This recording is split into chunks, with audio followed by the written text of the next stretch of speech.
Que Dios los continúe bendiciendo, iglesia. Qué lindo tiempo de adoración tuvimos ya, ¿verdad? Donde se podía sentir la presencia de Dios, donde nosotros podíamos levantar nuestra voz, levantar nuestras manos y dedicarle una canción, 3 canciones en realidad, bien lindas a Dios, y escuchar la música de fondo que nos tenía tan inspirados en la presencia de Dios. Espero que, al igual que yo, todos ustedes hayan disfrutado muchísimo de estos días festivos, incluyendo el día donde se celebra la Navidad y todo lo que trae consigo estas fiestas, porque es un día de regocijo, celebrando el nacimiento de nuestro Rey de Reyes y Señor de Señores, de Jesucristo. Yo quiero pedirle que abramos nuestras Biblias en el libro de Hebreos, en el capítulo 12. Estoy muy feliz al escuchar a mi pastor Eduardo, que mencionó un número bastante grande de personas que están por primera vez acá. Eso me alegra mucho, y por supuesto también por la presencia de mi amigo Justin, que viene de los Estados Unidos, que es un gran amigo para nosotros.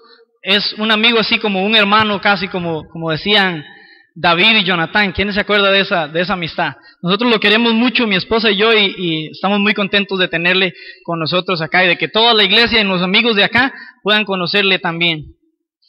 Antes de leer la palabra de Dios, vamos a orar un poquito.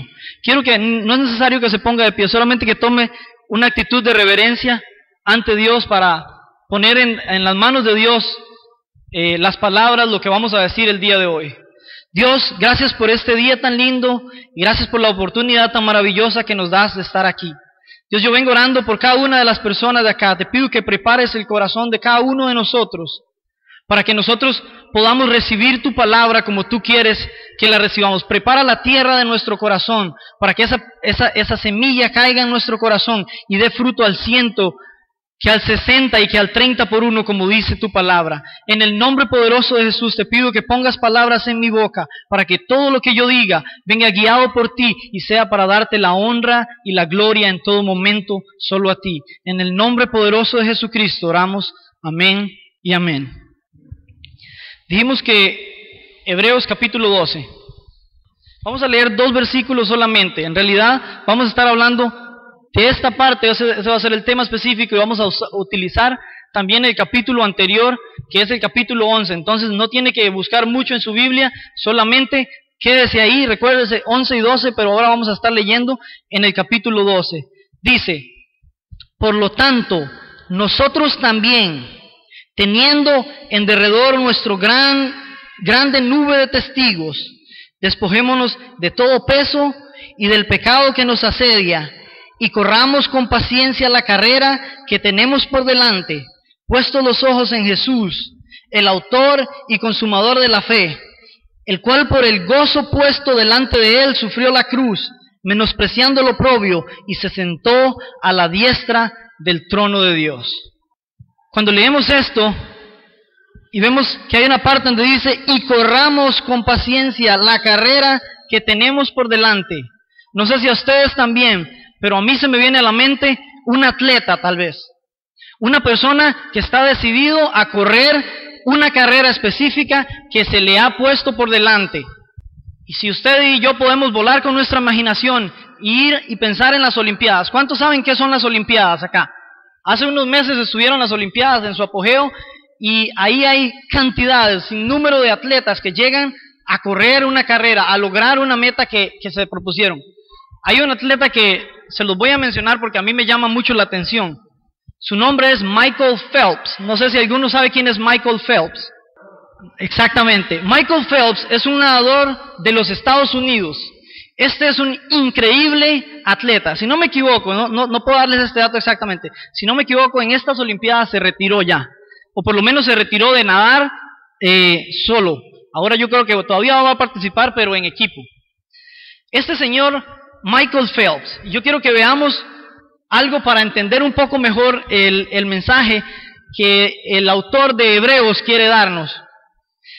Resulta que cuando un atleta va a participar en una justa, en una olimpiada, hay algo que alguien que lo está viendo. Yo no sé si vieron las olimpiadas y vieron el montón de aficionados, para decirlo de esta manera, de testigos que llegan a testiguar, a ver lo que va a pasar en esa carrera. Sí pueden imaginarse conmigo esto. En el caso de Michael Phelps, yo me imagino un montón de personas de los Estados Unidos con esas banderas haciendo así, y mueven las banderas para allá y para acá. Esos testigos están viendo en todo momento la carrera. Entonces, viene, y ahora pasamos a la parte del atleta. Resulta que ahora el atleta tiene cosas que él se tiene que enfocar. Primero que todo, el atleta, para poder ganar su carrera, tiene que visualizar en todo momento la meta. Si un atleta pierde la vista, si un atleta saca la vista de la meta, si él deja de ver la victoria, si él deja de ver la meta, ese atleta está ya derrotado. ¿Sí están de acuerdo conmigo en esto? Cuando Michael Phelps se decide a clavarse en esa piscina para nadar hasta al borde, ir y volver las veces que tenga que hacerlo hasta cumplir los 200 o 400 metros que le han impuesto como carrera, él en todo momento tiene la victoria en su mente. Él está creyendo en la meta, está viendo la meta, y él va a ir hacia el frente a ganar esa carrera. Pero hay algo que yo quería, y por eso le mencioné los aficionados. Michael Phelps tiene un grupo de aficionados que están ahí viéndole, y también tiene un país entero que está por detrás de él, que le está desafiando, que le está viendo, que está queriendo que gane, y ese país entero son testigos que lo hacen a él correr con aún más entusiasmo, porque él quiere regalarse un triunfo a él y un triunfo para también que los testigos puedan ver que él logró la meta.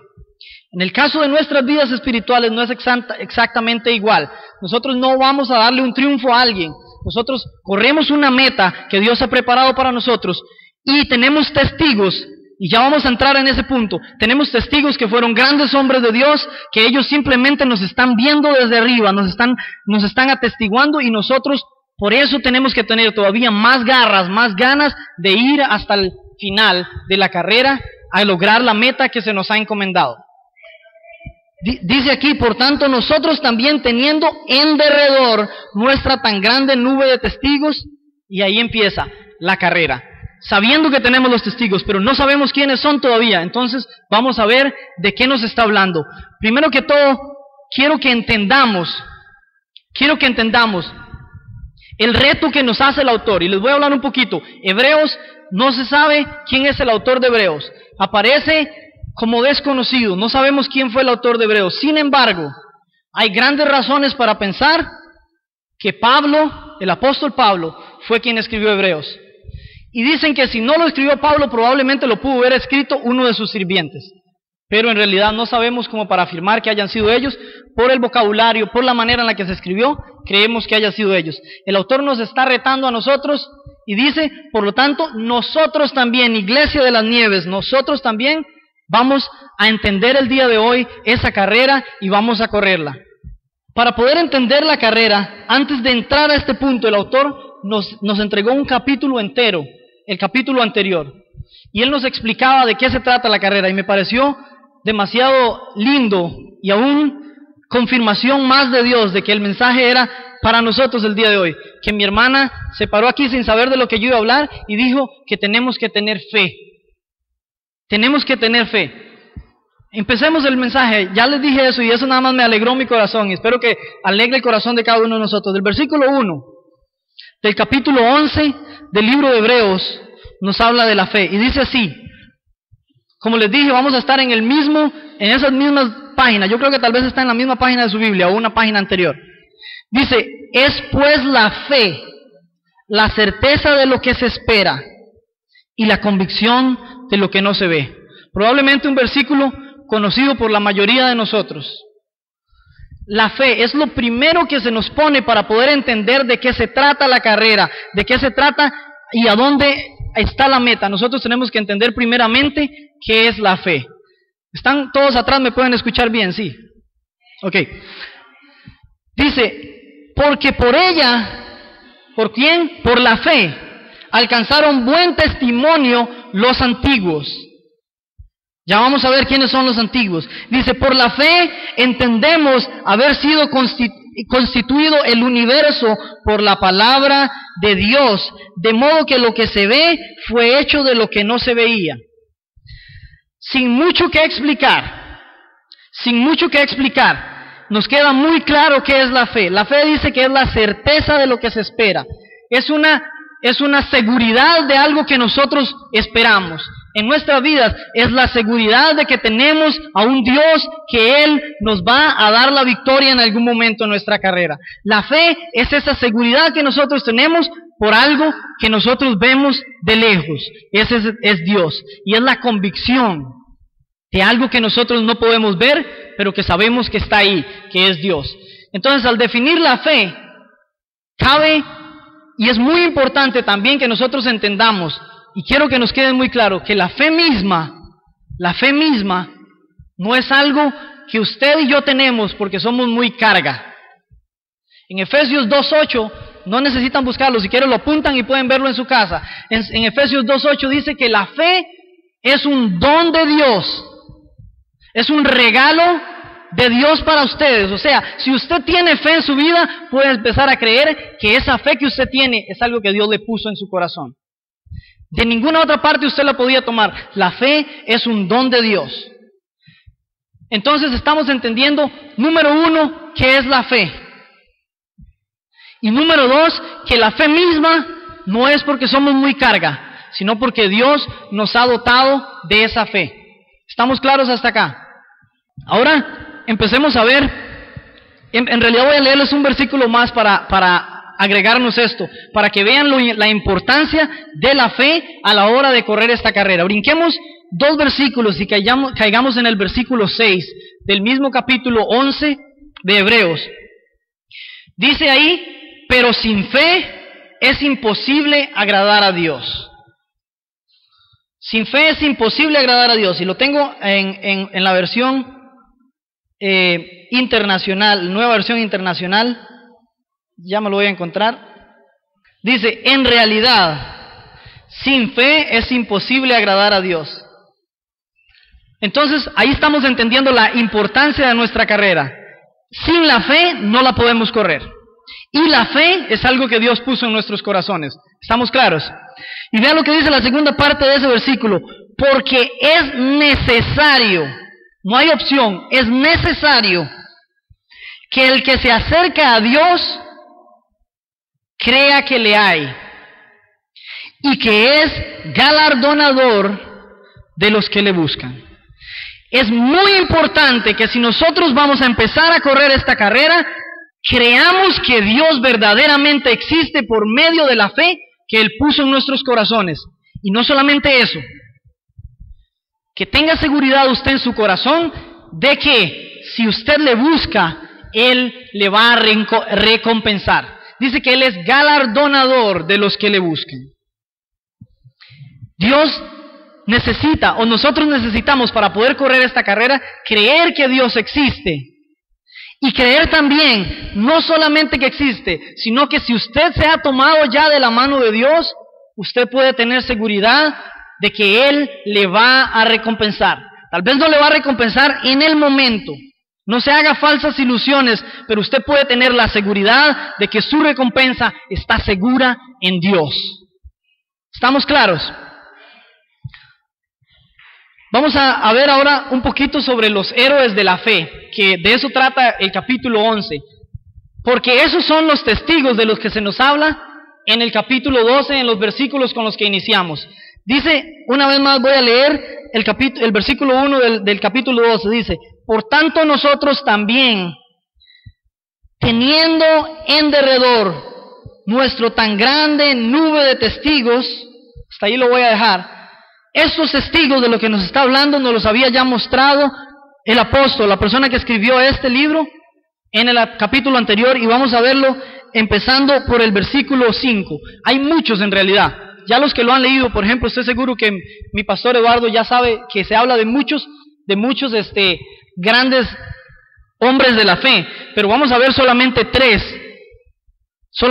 Creo que 3 nos van a bastar para entender el asunto y cómo correr esta carrera.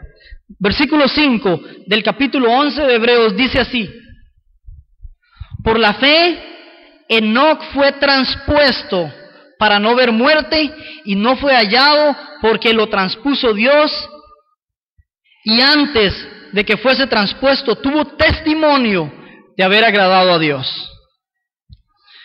Enoc. ¿Cuántos han leído en el capítulo 5 de Génesis un poquitico que se nos habla sobre Enoc? Un hombre, un gran hombre de Dios, del que no se habla mucho en la Biblia. Un gran hombre de Dios del que no se habla mucho en la Biblia. Dice la Biblia que Enoc caminó con Dios. Y cuando dice que caminó con Dios no significa que andaba en el aire flotando. No, era fiel a Dios en todo momento. Él tenía fe, él sabía para dónde iba y mediante la fe él caminaba en el rumbo correcto. Dice, caminó Enoc con Dios, y por eso la palabra transpuesto aquí significa que Dios lo tomó de entre los seres humanos, lo tomó y se lo llevó al cielo vivo, sin conocer la muerte. Este es el primero de los testigos de los que vamos a hablar el día de hoy. De esos testigos que nos están viendo a nosotros mientras nosotros corremos la carrera que Dios ha dejado para nosotros y a la que el apóstol, el escritor de este libro, nos desafía el día de hoy a que corramos de la misma manera, dándonos los ejemplos de estos antiguos hombres de la fe, como lo fueron, número 1, Enoc. Imagínense la fe que tenía un hombre como esto. Imagínense la fe que tenía un hombre como esto, que él caminó rectamente delante de Dios a tal punto que Dios dijo, mejor me lo voy a llevar vivo, porque me gusta mucho cómo camina. Me gusta mucho cómo corre este hombre la carrera. Ese es el primero de los testigos. Versículo 7 del mismo libro, del mismo capítulo 11. Por la fe, Noé dice, cuando fue advertido por Dios acerca de cosas que aún no se veían, con temor preparó el arca en que su casa se salvase, y por esa fe condenó al mundo y fue hecho heredero de la justicia que viene por la fe. Una vez más vemos a otro gran hombre de fe, a otro gran héroe de la fe, que nos marca el camino a nosotros. Y les voy a contar un poquito sobre Noé, más bien sobre en qué se basaba la fe de Noé. Resulta que a Noé se le llegó y se le dijo que construyera un arca porque Dios iba a hacer llover en la tierra a tal punto que se iba a inundar la tierra y todo ser viviente se iba a morir. Estudios profundos de la Biblia han deducido, no estoy diciendo que la Biblia lo dice, estudios profundos de la Biblia han deducido que Noé fue un gran hombre de fe porque creyó en algo que nunca se había visto. Se cree que antes de ese momento, antes del diluvio, todavía no había llovido en la tierra. Y Dios llega y le dice, va a llover, hágase un arca porque no solo va a llover, sino que se va a inundar. ¿Por qué se cree que no había llovido en la tierra? Bueno, número 1, porque aquí dice, cuando fue advertido por Dios acerca de cosas que aún no se veían. Número 1, fue advertido por Dios acerca de cosas que aún no se veían. Y número 2, porque en Génesis capítulo 7, cuando nos habla del diluvio, dice que cuando empezó a caer la lluvia, dice que Dios abrió las ventanas de los cielos, dice que las puertas de las fuentes de los cielos se abrieron y empezó a caer lluvia. La lluvia solamente fue el tercer factor que provocó el diluvio. Primero dice que las cataratas de los cielos fueron rotas. Se abrieron las puertas de las fuentes de los cielos. La Biblia dice que en aquel momento habían unas fuentes aéreas, para decirlo en palabras que lo podamos entender, que estaban allá arriba, que eran donde había muchísimas aguas amontonadas en aquel momento. Bueno, en este momento en el que vivimos, nosotros sabemos que la lluvia cae a la tierra, después se evapora y vuelve a las nubes, vuelve arriba y se forman las nubes, y las nubes vuelven a descargar y producen la lluvia. Si no existiera esa cuestión, si lo que habían eran aguas arriba solamente, probablemente ese proceso no existiría anteriormente y no había lluvia. Y sin embargo Dios le dijo, Noé, va a llover, no mañana, dentro de 120 años. Y yo quiero que ustedes se imaginen también a las personas que rodeaban a Noé también. Montones de personas que le decían, usted está loco. Tal vez ya habían pasado 30 años y Noé seguía con un martillo clavando y construyendo esa arca, y las personas le decían, Noé, usted está loco, ¿qué estás haciendo? Han pasado 30 años, 40, 50 años y usted sigue como loco construyendo algo. Si no se ve, ¿por qué sigue? No vemos ninguna señal de que vaya a pasar. Y Noé sabía en quién había creído y por medio de esa fe, él seguía adelante y creía en Dios. Y dice ahí, al finalizar, es el versículo 7, dice, y preparó el arca en que su casa se salvase, y por esa fe condenó al mundo. ¿Por qué dice por esa fe condenó al mundo? Porque ninguna persona se atrevió o creyó lo suficiente para entrar en el arca con Noé. Solamente los 8 que pertenecían a su familia y los animales a los que Dios le había dado. Pero todas las demás personas fueron condenadas y fueron muertas a raíz o a causa de las aguas que Dios soltó en el diluvio. Fueron ahí condenadas. Y termina el versículo diciendo, y fue hecho heredero de la justicia que viene por la fe. Vuelvo a repetir, estamos viendo la realidad de los hombres, de estos grandes héroes de la fe, que nos marcaron el camino para nosotros seguir esa carrera que Dios tiene para nosotros. Y que el autor de Hebreos, como dijimos anteriormente, que no sabemos si fue Pablo o uno de sus servidores, que el autor de Hebreos dijo que había una carrera que nosotros teníamos que correr con paciencia. Dice, teniendo siempre presente en nuestras mentes que hay una nube de grandes hombres de Dios, de grandes testigos, que fueron los antiguos, como leímos anteriormente, que van a estar viéndonos, que acomodaron el camino y nos dieron el ejemplo para que nosotros pasásemos detrás de ellos. Noé. El versículo 8 seguidamente nos transporta hacia otra persona, otro gran héroe de la fe, Abraham. Dice, por la fe. A mí me gusta tanto que el inicio de la introducción a cada hombre de estos, se la hace el autor y dice, por una sola razón, por la fe. Dice, por la fe Abraham, siendo llamado, obedeció para salir al lugar que había de recibir como herencia, y salió sin saber a dónde iba. Por la fe habitó como extranjero en la tierra prometida, como en tierra ajena, morando en tiendas con Isaac y Jacob, coherederos de la misma promesa. ¿Por qué? Porque esperaba la ciudad que tiene fundamentos, cuyo arquitecto y constructor es Dios. Abraham se le dijo, Abraham, tienes que dejar tu tierra, tu casa, todo lo que tienes, y vete a la tierra que te mostraré. Ni siquiera te dijo, vete a esta tierra. Le dijo, vete a la tierra que te mostraré. Y Abraham, por la fe, empacó sus cositas y se fue. Dios le había prometido a Abraham que iba a tener una descendencia grandísima, que iba a tener una descendencia innumerable, como las estrellas, una cantidad grandísima. Y era ya Abraham bastante viejo y no podía tener hijos su esposa Sara. Y aún así Abraham seguía creyendo en Dios.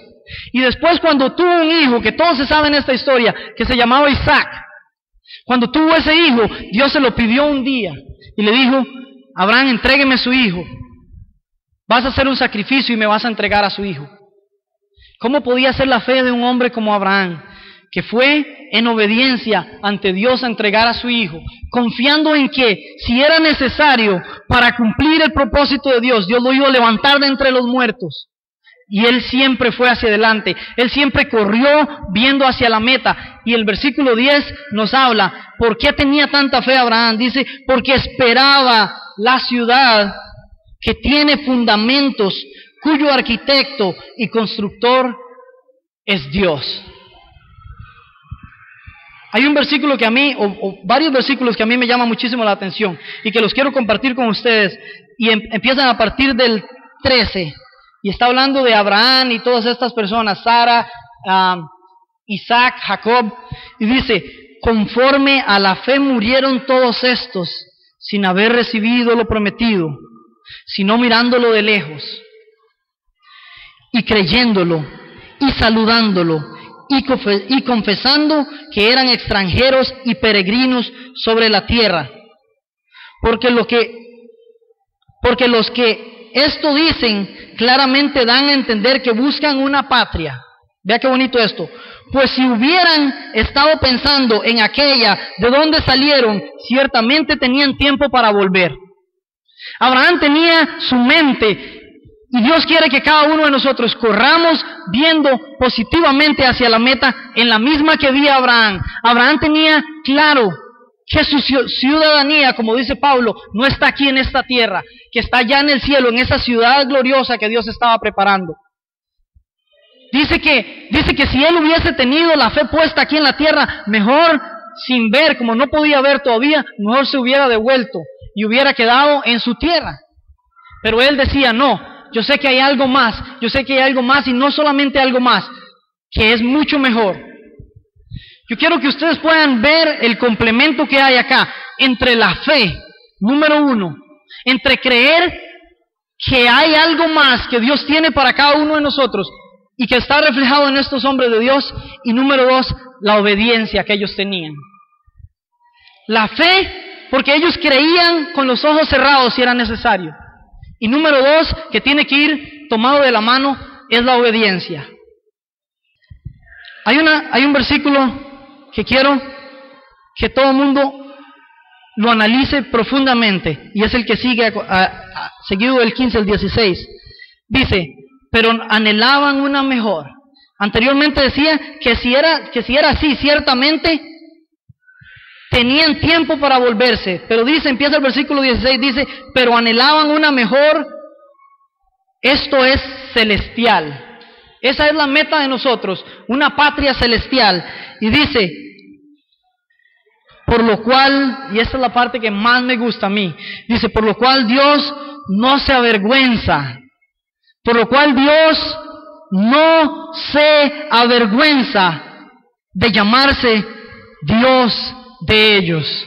¿A cuántos de los que estamos acá le gustaría que Dios se sienta orgulloso, que nunca sienta ni una pizca de vergüenza de llamarse Dios de nosotros? A mí personalmente, yo quiero que Dios nunca se avergüence de llamarse mi Dios, porque yo quiero correr con mi mirada puesta en la meta, y la meta no está aquí en esta tierra, la meta es celestial. Yo quiero que Dios nunca se avergüence de llamarse mi Dios, y yo quiero que Dios nunca se avergüence de llamarse Dios de cada uno de las personas que están en este momento aquí. Si todos estamos de acuerdo en este momento, después de haber repasado lo que vimos, si todos estamos de acuerdo, podemos deducir que el reto para lograrlo, hay dos factores que los acabamos de mencionar anteriormente. Hay dos factores. Uno es creer, tener fe, y número dos, ser obedientes. Con esos dos factores de la mano usted puede correr la carrera que Dios ha preparado para cada uno de nosotros. Es lindo porque en esta carrera no se trata de quién gana más o de quién se deja el primer lugar, sino es de llegar. Esa es la meta, es llegar a la patria celestial que Dios ha preparado para nosotros. No es fácil. Eso tenemos que tenerlo en todo momento presente. Tenemos que tener fe, así como la tuvo Enoc, así como la tuvo Noé, como la tuvo Abraham, como la tuvo Moisés, y sigan leyendo ese capítulo un día de estos cuando tengan tiempo, como la tuvo Sara cuando era estéril y Dios le prometió que iba a tener un hijo, y ella inclusive en un momento dudó y se rió, pero después tuvo la fe y Dios le dio a Isaac. Y cuando Dios llevó a Abraham a que sacrificara a Isaac, dice que Abraham probablemente creía que Dios se lo iba a levantar de entre los muertos para llevar a cabo la promesa, pero no fue necesario. Dios probó la fe de Abraham nada más, y Isaac siguió vivo, y hoy nosotros somos parte de esa descendencia. Dice que nosotros somos benditos a través de Abraham. Nosotros somos hijos de Dios. Nosotros somos parte de esa promesa. Yo quiero que usted se sienta el día de hoy, que usted pueda saber el día de hoy que usted, a cada uno de nosotros, por lo que pasó con estos hombres y porque Dios bendijo a Abraham y nos dio esa descendencia, el día de hoy Dios le da a cada uno de nosotros una carrera que tiene como meta la patria celestial que tenían aquellos hombres. Y que Dios le dice a usted el día de hoy, está terminando el año 2012. Sí está terminando. Tal vez le ha bendecido Dios grandemente en el año 2012 o en los años anteriores. Pero a partir de este punto, a partir de este momento, hoy 30 de diciembre, así es, ¿verdad?, del año 2012, Dios le dice, vea el ejemplo que le dieron mis grandes hombres de la fe. Y le reta a cada uno de nosotros a que corramos la carrera que Él preparó para nosotros, que vuelvo a repetir, tiene como meta una patria celestial. Habrán obstáculos, habrán situaciones difíciles. Tal vez en la vida de cada uno de ustedes ahora mismo hay obstáculos, hay cosas que tratan de desviarle de correr en el camino correcto. Y si usted lee la segunda parte del primer versículo del capítulo 12, dice que nosotros tenemos que despojarnos de todo peso y del pecado. Dice que primero que todo tenemos que despojarnos de todo peso y del pecado. Eso quiere decir que hay cosas que nos estorban para poder correr en el camino correcto. Para poder correr, cuando yo digo camino correcto, lo primero que se me viene a la mente es una cancha de golf. No sé si alguna vez han tenido la oportunidad de ver una cancha de golf o inclusive de jugar. Las canchas de golf tienen zacate. El zacate es el piso de la cancha, ¿verdad? Resulta que hay un camino que se llama el camino correcto. En el camino correcto el zacate está cortado bajitico para que la bola de golf pueda rodar fácilmente. Al lado de ese se ve un borde así y el zacate está un poquito más alto. Y al lado de ese se ve otro borde y el zacate está más alto al punto que la bola no puede correr. Dios quiere que nosotros podamos correr en el camino correcto, donde el zacate está bajito, donde las cosas van bien. Y para poderlo hacer, tenemos que despojarnos de todo peso y del pecado que hay en nuestras vidas. Muchas veces nosotros venimos a Dios. Muchas veces nosotros venimos a Dios y lo aceptamos como nuestro Salvador, pero no dejamos las mentiras que pegábamos irse de nuestras vidas. ¿Creen ustedes que esas mentiras siguen siendo un peso a sus vidas? Sí, tiene que sacar las mentiras y despojarse de ellas. Muchas veces nosotros nos gustaba decir malas palabras y vinimos a Dios y Dios lo aceptamos como nuestro Salvador y tal vez siguen esas malas palabras en nuestras vidas. ¿Creen ustedes que eso puede hacer un peso en su vida? Tenemos, dice el autor, que despojarnos de todo peso. Puede hacer que hayan cosas, pesos que todavía no se hayan convertido en pecados, pero también el autor no se queda ahí, sino que dice, y del pecado también. Despójense de todo peso y del pecado. Muchos de nosotros podemos estar viniendo a la iglesia y estar viviendo un pecado, no sé de qué, póngale el nombre, fornicación, de lo que usted se examina a usted mismo y se da cuenta de qué pecado puede estar hablando. Bueno, de ese mismo pecado, yo le puedo asegurar a usted que por medio de la fe, como la que tuvieron estos hombres de Dios, usted se puede despojar, puede sacarlo de su vida y de la mano de Dios, caminar por el camino correcto que Él preparó para que cada uno de nosotros camináramos. Pero tenemos que despojarnos de ese pecado. Otro obstáculo, y que va exactamente de la mano, porque vienen todos de parte del mismo, es Satanás. Satanás le va a mentir a su vida. Satanás va a engañarle a usted, si es posible. Le va a decir que usted no es un hijo de Dios, que usted es un perdedor, que usted es un derrotado. Y si usted le cree a Satanás, él lo va a desviar de ese camino. Si usted le cree a Satanás, él lo va a desviar de ese camino. Todos esos pecados, como le dije anteriormente, todas esas cosas que vienen a nuestras vidas, son parte del mismo plan de Satanás. Pero en este caso él va a estar también atacando su mente de una manera fuerte. Más si él ya sabe que usted ha puesto los pies en la dirección correcta para caminar hacia Dios, él va a tratar de desviarle. Eso pueden tenerlo por seguro. Él le miente a uno. ¿Sabe qué le dice Satanás? Me lo ha dicho a mí muchas veces. ¿Usted cree que Dios a usted le ama siendo usted tan malo? ¿Le ha dicho alguna vez Satanás eso a usted? ¿Usted cree que usted que le cuesta tanto apartarse del pecado, que le cuesta tanto alejarse del pecado, ¿usted cree que Dios lo va a amar a usted cuando Él, una y la más importante característica de Dios es que Él es santo? Satanás le dice a usted muchas veces, no sé si a usted también le pasa, pero a mí me ha dicho muchas veces, Dios no puede perdonarlo más a usted. Ya es el colmo. ¿Cómo es posible que le hayas pedido a Dios perdón 10 veces por esto mismo y que vengas otra vez? ¿Con qué cara llegas ante Dios? Todas esas son mentiras de Satanás que Él pondrá enfrente suyo para desviarlo del camino correcto, para que usted corra esa carrera que Él puso, para que llegue usted a la meta, que es la patria celestial de la que estamos hablando. Nosotros los hijos de Dios sabemos que Él está con nosotros en todo momento, y que si nosotros nos sostenemos firmes, fuertes de la mano de Dios, cualquier cosa que venga de parte de Satanás no va a poder desviarnos del camino correcto. Yo quiero, antes de seguir, quiero que ustedes piensen en una cosa. Noé y Abraham, hombres tan buenos delante de Dios, que el autor los usa acá, inspirado por el Espíritu Santo, porque recuerde que nosotros creemos firmemente que la palabra, la Biblia, es inspirada por Dios en todo. Todo lo que está escrito en esa Biblia es inspirada por Dios. Si Dios utilizó a esos hombres como ejemplo, Abraham y Noé también eran seres humanos como usted y como yo. Yo no sé si se acuerdan de la historia de Abraham, una vez que fue a otra tierra, porque estaba mal la situación donde él vivía, y llegó con su esposa, y mintió. Para no tener problemas. Como si Dios no era un Dios poderoso en su vida, llegó y mintió. Y dijo, ella no es mi esposa, es mi hermana. Era una mentirita como, digamos que piadosa, porque sí era verdad que era hermana de él.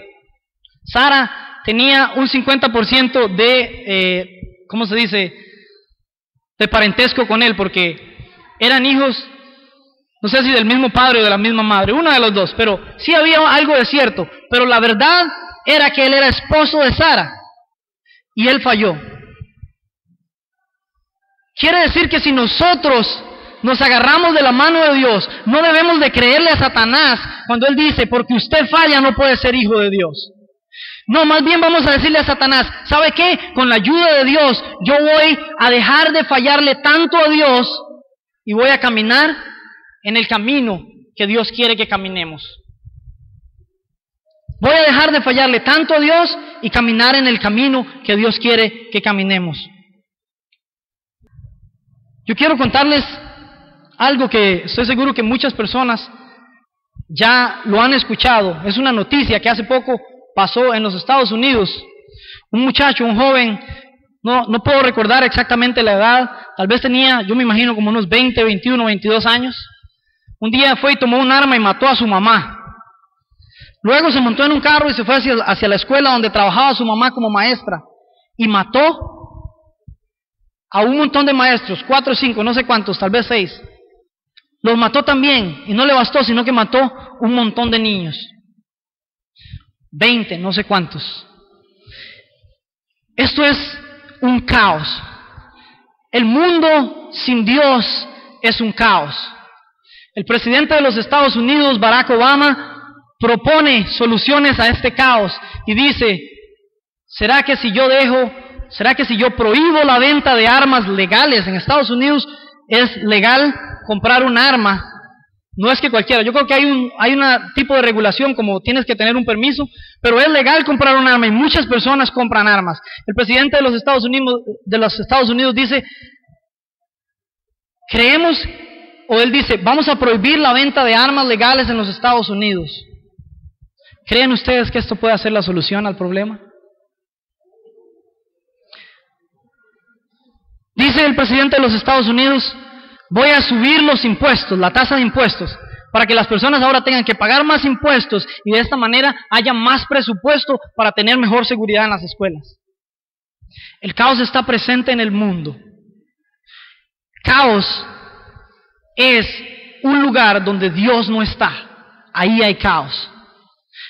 Una vez en la historia, y es verídico, había un gobierno en la tierra un imperio que gobernaba la tierra. Y al igual que el presidente de los Estados Unidos, este señor quería, o hizo en realidad, que todas las personas de todos los pueblos firmaran, se escribieran en un padrón, decimos nosotros, ahora en este tiempo, se apuntaran, porque iba ahora de ahí en adelante a hacerles pagar impuestos. Se vivía en aquel momento un caos también. Resulta que habían 400 años que habían pasado desde que se escribió el último libro del Antiguo Testamento hasta que se escribió Mateo, el primer libro del Nuevo Testamento. Habían pasado 400 años de caos, de silencio canónico, digámoslo, de donde no se veía la presencia de Dios, y el mundo vivía en medio de un caos. El gobernador Herodes era un hombre malo. Gobernaba el mundo en caos y creía que él tenía la solución, creía que él podía sacar de en medio de todo el pueblo, podía cobrar impuestos y lograr un reinado victorioso. Pero no sabía que de en medio de esa crisis por la que estaba pasando el mundo, en ese momento, inclusive hizo que las personas se trasladaran hasta la ciudad más cercana donde ellos pertenecían. Por ejemplo, si aquí ¿cómo se llama? ¿Los Ángeles o Las Nieves? Los Ángeles. Si Las Nieves pertenecía a Santa Rosa, entonces hizo que las personas de Las Nieves se desplazaran hasta Santa Rosa para firmar, para poner sus nombres, para empezar a cobrar impuestos. Lo que él no sabía es que había una profecía que decía que iban a nacer un niño en un lugar llamado Belén, que se desplazó de un lugar que se llamaba Nazaret, caminando con su mamá embarazada y su papá. Y cuando llegó a Belén se cumplió la promesa y nació un niño que se llama Jesús. Y cuento esta historia porque es alusivo al tiempo en el que estamos celebrando el nacimiento de Jesús. Y no solamente por eso, ese día en medio del caos nació el hombre, 100% hombre y 100% Dios, que vivió una vida íntegra delante de Dios, que hizo milagros y prodigios en la tierra, que nos señaló el camino por el que tenemos que pasar, y que murió por usted y por mí en la cruz. Suena triste, ¿verdad? Pero no solo murió, fue al sepulcro y al tercer día resucitó para darle vida a cada uno de los que están aquí, y para que usted y yo el día de hoy podamos poner los ojos en Jesús, el autor y consumador de la fe. Versículo 2 del capítulo 12 de Hebreos. ¿Cómo corremos la carrera? Puestos los ojos en Jesús, el autor y consumador. ¿Qué significa autor? Cuando yo digo que yo soy el autor de un libro, ¿eso qué significa? Que yo lo hice, que yo lo creé. Habíamos dicho que en Efesios 2:8 dice que la fe es un don de Dios, es algo que Dios nos da a nosotros. Y aquí nos dice que Jesús mismo es el autor, el creador, el que diseñó esa medida de fe que puso en cada uno de nosotros. Y dice que para que nosotros podamos correr en victoria, tenemos que poner nuestros ojos en Jesús, el autor y consumador de nuestra fe. Primero nos despojamos del pecado. Primero vemos la nube de testigos que están atrás de nosotros. Enoc, Noé, Abraham, Isaac, Jacob, Sara, Moisés. Y póngale usted, siga leyendo y se va a dar cuenta de todos los testigos. Primero vemos todo eso. Después vemos a Jesús. Ponemos nuestra mirada en Jesús. Así como Michael Phelps pone su mirada en la meta para ganar, nosotros ponemos nuestra mirada en Jesús, porque Él está preparando morada para nosotros. Él está preparando habitaciones para cada uno de ustedes, para que le vayan a ver un día en gloria, allá en la patria celestial que Él está, que Abraham, que Noé, que no, todos ellos tenían su mirada puesta en esa patria. Yo quiero invitarle a usted en esta mañana a que usted ponga su mirada en Jesucristo, a que usted se despoje de todo peso y del pecado que haya en su vida, y decida el día de hoy caminar en fe, creyendo y obedeciendo a Dios para llegar a la meta que es esa patria celestial que Él ha preparado por nosotros. Así como el autor de Hebreos nos dice, por tanto, nosotros también. Dios le reta a cada uno de ustedes el día de hoy y le dice, ¿qué has hecho con tu vida? ¿Estás caminando en el rumbo correcto? ¿O llevas de una mano a Jesucristo y de la otra mano a el pecado? ¿Quieres arrastrar el pecado hasta allá o quieres dejarlo aquí y poner los ojos en Jesús? Yo le pido en esta mañana y le reto que el 2013, que va a empezar en 2 días, sea un año diferente para su vida. Que usted se despoje del pecado, que usted se despoje de cualquier cosa que lo sostiene, cualquier pecado que lo está sosteniendo, y que ponga sus ojos aún más fuertemente en Jesús, el autor y consumador de su fe, y que camine en el rumbo correcto. Yo ya decidí, yo ya le dije a Dios, yo voy a caminar viendo hacia la meta. Y voy con la ayuda de Dios a despojarme de cualquier peso que haya en mi vida y de cualquier pecado que está sosteniéndome. Y no le voy a creer a las mentiras de Satanás y voy a caminar en el rumbo correcto. Yo quiero pedirle, primero que todo, al grupo de alabanza, que si nos puede cantar una canción bien suavecita, tal vez una que dice con el saxofón, aleluya, que suena muy lindo. Y que las demás personas, si Dios les ha hablado a su vida, tomen una actitud de reverencia delante de Dios. Confiesen ante Dios cualquier pecado, cualquier cosa que les está afectando sus vidas. Cualquier cosa que les está estorbando para caminar en el camino que Dios preparó para que todos camináramos. Y que le diga a Dios, yo asumo este reto. Yo tomo este reto y voy a caminar en el rumbo correcto. Si podemos ponernos de pie en una actitud de reverencia. Y aún mejor, si usted siente que puede acompañarme aquí al frente, yo voy a soltar el micrófono mientras la música suena de fondo. Y voy a arrodillarme delante de Dios acá, para ponerme en las manos de Dios, para decirle a Dios, yo asumo ese reto, yo voy a ir y voy a caminar en el camino que tú quieres que yo camine. Puede dar un paso también al frente y venir y despojarse delante de Dios. Venir y despojarse delante de Dios de todo peso de pecado y de cualquier cosa que está sosteniéndolo para no caminar en el camino correcto y humillarse aquí delante de Dios conmigo. Dios, gracias por ser tan especial, por ser tan maravilloso, por enseñarnos cosas tan lindas, por enseñarnos cosas tan maravillosas y por retarnos el día de hoy y decirnos que hay un camino, que hay una carrera por la que debemos de pasar.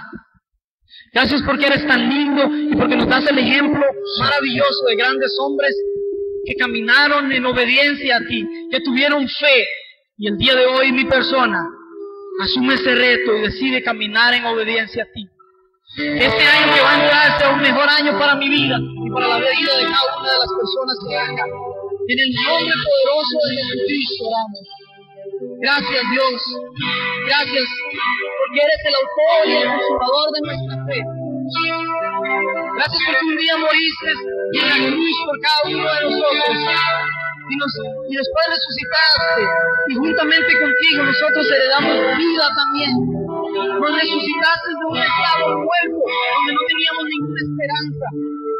Dijiste que nosotros antes de ti estábamos muertos en nuestros delitos y pecados, pero tú me diste vida juntamente con Cristo. Yo te agradezco desde lo más profundo de mi corazón. Yo bendigo a cada una de las personas que está acá el día de hoy, que está decidida a tomar el reto de vivir una vida en santidad, de vivir una vida linda, de correr la carrera, viendo hacia la meta, de tener fe y creer en ti. Gracias, poderoso Jesús.